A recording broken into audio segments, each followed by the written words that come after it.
Hey, troops, terrific geeks adventures, woohoo! So,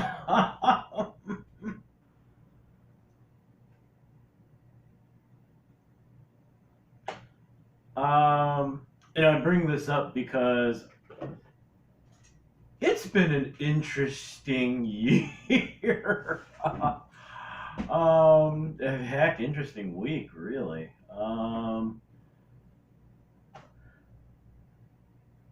There are so many ways to take this, especially for someone like me, because if you watch this, you're a regular, you know that I am a snarky pain in the butt. But I'm just sad right now. This whole ongoing thing that Warner Brothers has had with DC and trying to replicate the Marvel Cinematic Universe and yada yada yada. And I mean, it's kind of ebbed and flowed. It's something that let's be frank, it's kind of become a punchline in a lot of ways. You look at what Warner Brothers, DC, their entire whatever you want to call it, trying to replicate what Feige. And Feige, Feige is like the ultimate example of a quarterback in this business, and that he gets way more credit and way more and takes way more damage probably than he deserves. On the flip side, you know what? When you have that many successes, when a movie like Thor: Love and Thunder can make almost $750 million and it's a disappointment. Wow! And then you got Warner Brothers. The sad thing is that, let's see, how did this go here? Um, the pandemic hit. San Diego Comic Con, all these giant things were all shutting down. To that usually were a way to get announcements for media, for films, whatever. D23, Star Wars Celebration, San Diego Comic Con, it just went on and on and on. And as much as you want to bust the chops of Warner Brothers, they got smart. And they did DC Fandom in 2020. And of course, we're all like,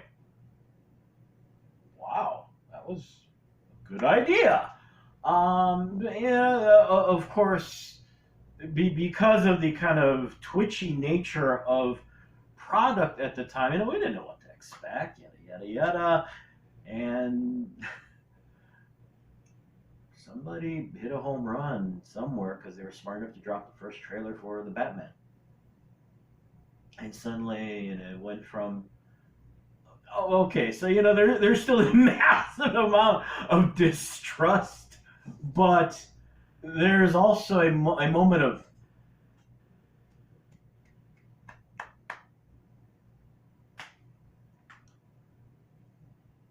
and dare I say, hope.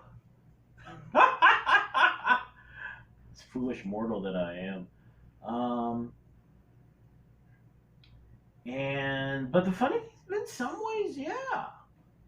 Because come 2021, all of a sudden, it's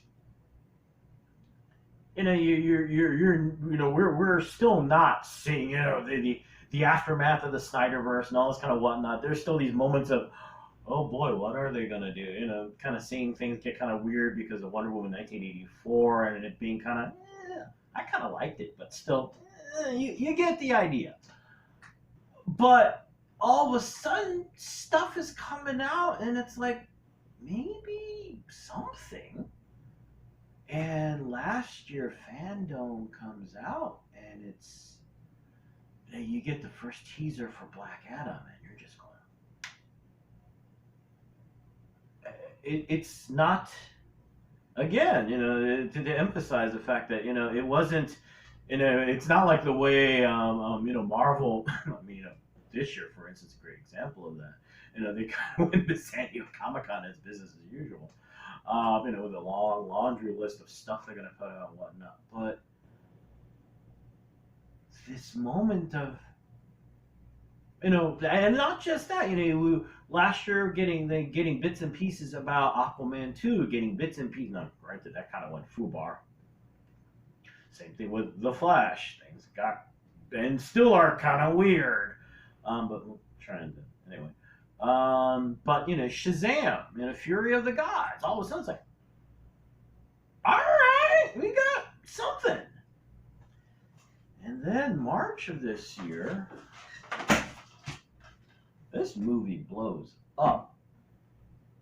Okay, not to the billion-dollar numbers that I think that Warner Brothers would have preferred, but the critical acclaim it received, as well as the box office numbers, and all of a sudden it's like this year looked like,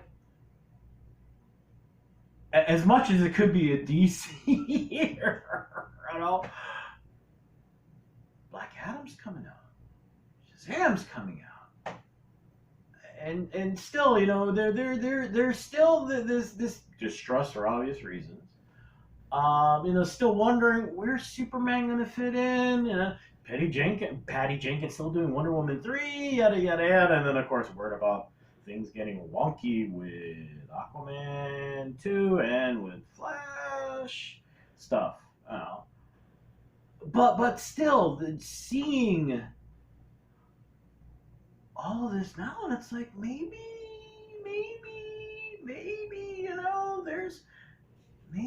there is a chance, maybe. And it won't be the same as this giant epic thing that Feige and company have created, but there's for once this sense of maybe, just maybe, something gets started, and then this happened.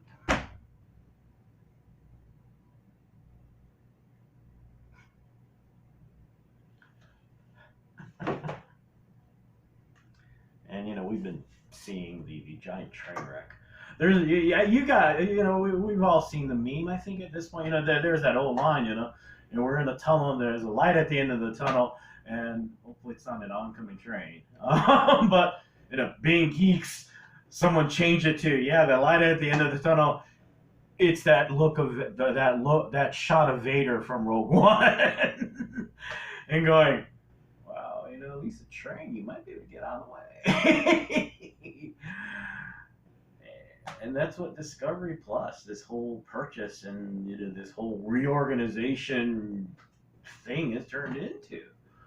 It literally every week kind of wondering, okay, what are they going to do next? And it's like, hold my beer, let me show you what's going to happen next.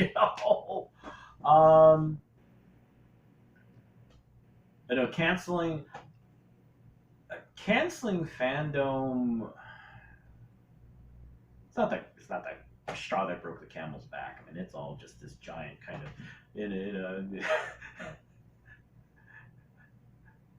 so this is what it feels like when you're trying to take on Darth Vader in Rogue One, and all you guys a blaster pistol. You're just sitting there going, ah! It's logical to cancel fandom. The statement that was made from whatever PR suit came up with this was that, well, we're switching over to doing more live events, so no, the real reason is because, well, you took all of the stuff that's been planned for who knows how many years, got into this whole giant reorganization thing, and decided to shove all that stuff into a shredder, and then you pour gasoline on the shredder, and then you throw it in a warp core. So there is, what do you have to announce? Well, Black Adam's coming out. Thank God. And, well, we canceled a bunch of stuff. Woo! The one movie that's finished, Shazam, got shoved back to 2023, and even that, there is some sense of logic, because unfortunately, You guys have had the scheduling calendar for how long, and now you're suddenly going, hey, maybe we shouldn't have this movie being released at the same time as Avatar.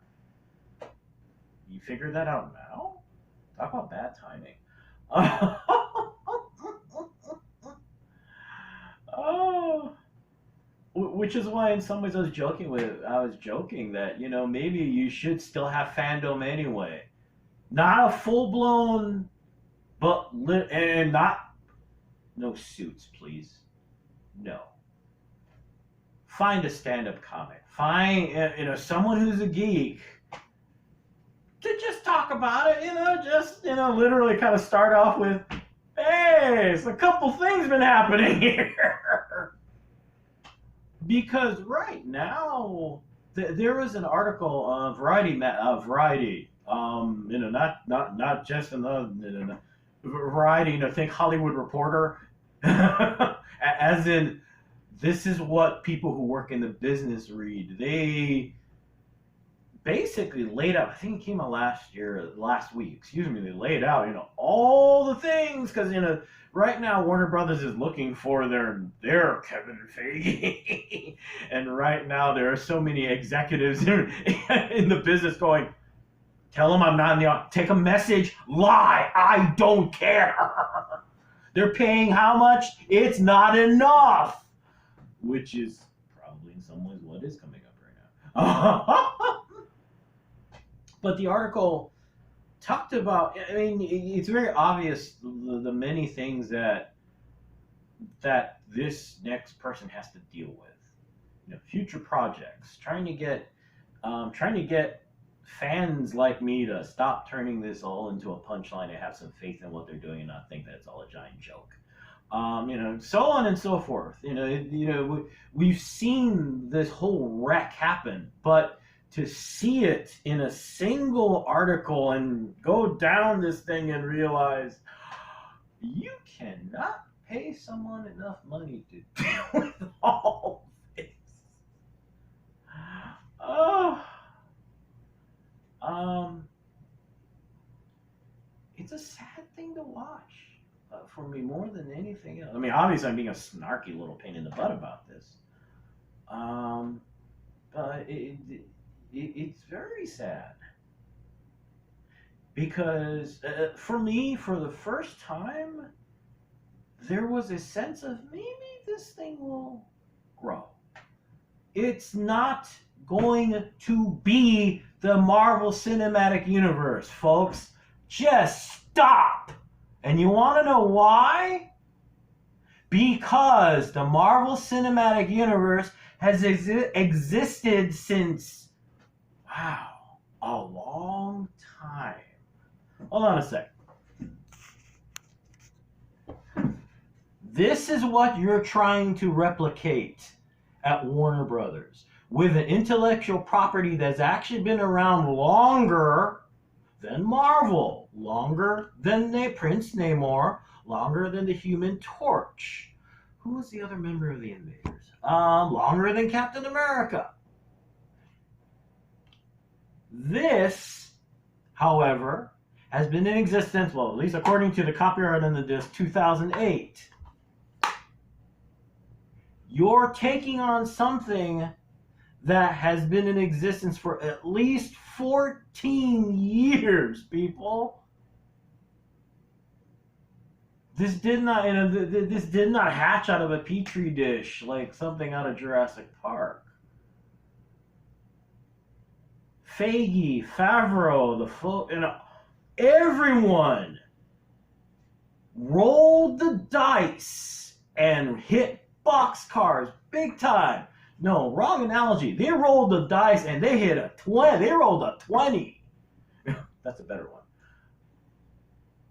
And that's always been the issue with DC, the whole DC universe in general. Seeing them ramrod the creation of the Justice League. I mean, the Avengers took how many movies to do?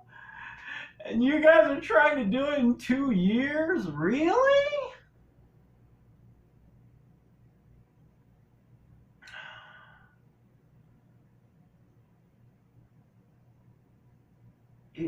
it's sad to watch because for once it was a chance to just see good stories.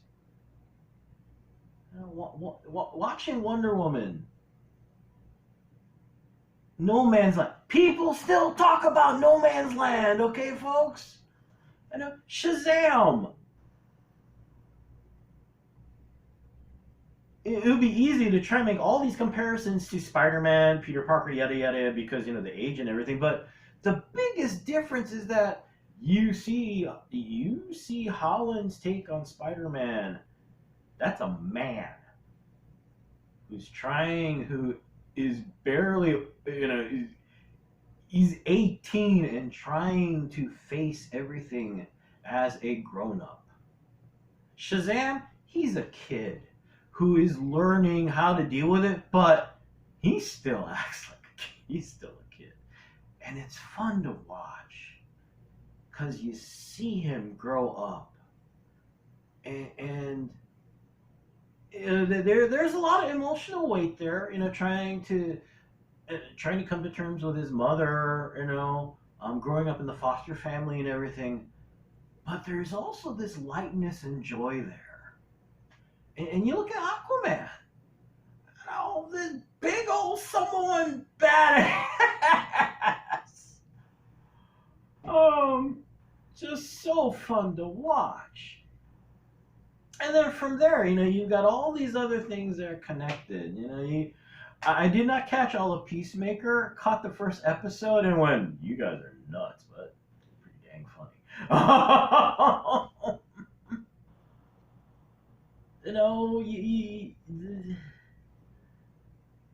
And now it's like Nero. It's a cliche to say it's like watching Nero playing the violin while Rome burns. Sad thing is it's kind of appropriate at this point.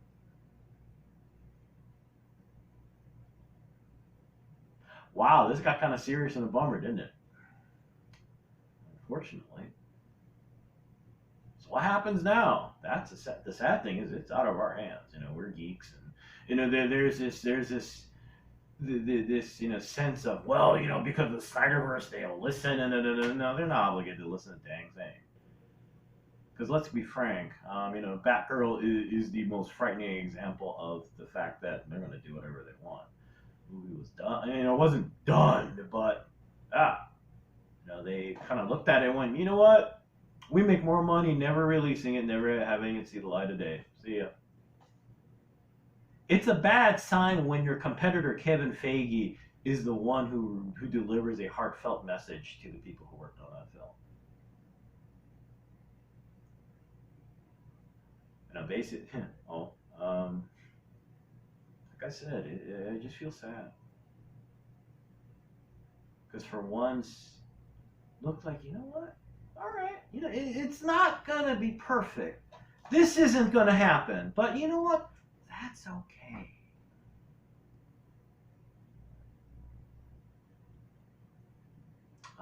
What was it? Last year, I believe, the trailer came out.